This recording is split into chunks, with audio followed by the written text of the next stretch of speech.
ഒരു പ്രതീക്ഷയുമില്ലാതെ കയറിയിട്ട് നമ്മുടെ മനസ്സും വയറും നിറച്ചൊരു റെസ്റ്റോറൻറ്റ്. ഞാനൊരു മീൽസ് ഓർഡർ ചെയ്തു. വാഴയിലയിൽ തേങ്ങ അരച്ച മീൻകറി, പരിപ്പ്, സാമ്പാർ, തേങ്ങാ ചമ്മന്തി, അവിയൽ, കപ്പപ്പുഴുക്ക്, തോരൻ. ഇതൊക്കെ കൂടാതെ ഒരു ഫിഷ് ഫ്രൈയും ഇതിൻ്റെ കൂടെ ഉണ്ട്. ചോറിൻ്റെ ടേസ്റ്റ് പിടിച്ചപ്പോൾ ഞാൻ എക്സ്ട്രാ ആവോലി ഫ്രൈയും ലിവർ ഫ്രൈയും പറഞ്ഞു. 4 റിയാൽ മുതൽ 10 റിയാൽ വരെയാണ് സ്പെഷ്യൽസിന് ചാർജ് വരുന്നത്. ഇത്രയും ആസ്വദിച്ചൊരു ഊണ് ഞാൻ ഈ അടുത്ത കാലത്തൊന്നും കഴിച്ചിട്ടില്ല. ഈ മീൽസിന് വെറും 10 റിയാലേ ചാർജ് വരുന്നുള്ളൂ കേട്ടോ. എൻ്റെ ഫ്രണ്ട് പറഞ്ഞത് അവിടുത്തെ സാറ്റർഡേ സ്പെഷ്യൽ ലഗൂൺ ബിരിയാണിയാണ്. ഖത്തറിലധികം റെസ്റ്റോറൻറ്റിൽ കാണാത്തൊരു ഐറ്റം ആയതുകൊണ്ട് തന്നെയാണ് ഞങ്ങൾ പറഞ്ഞത്. പക്ഷേ ഇതും അപാര രുചിയായിരുന്നു.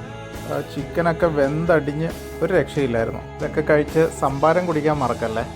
30 പേർക്ക് ഇരിക്കാനുള്ള സീറ്റിംഗ് കപ്പാസിറ്റി ഇവിടെ ഉണ്ട്. ഫാമിലിക്ക് ഒരു ചെറിയ റൂമും. ബാങ്ക് സ്ട്രീറ്റിലാണ് ഇതിൻ്റെ ലൊക്കേഷൻ വരുന്നത്. ഞാൻ ഡിസ്ക്രിപ്ഷനിൽ കൊടുത്തേക്കാം.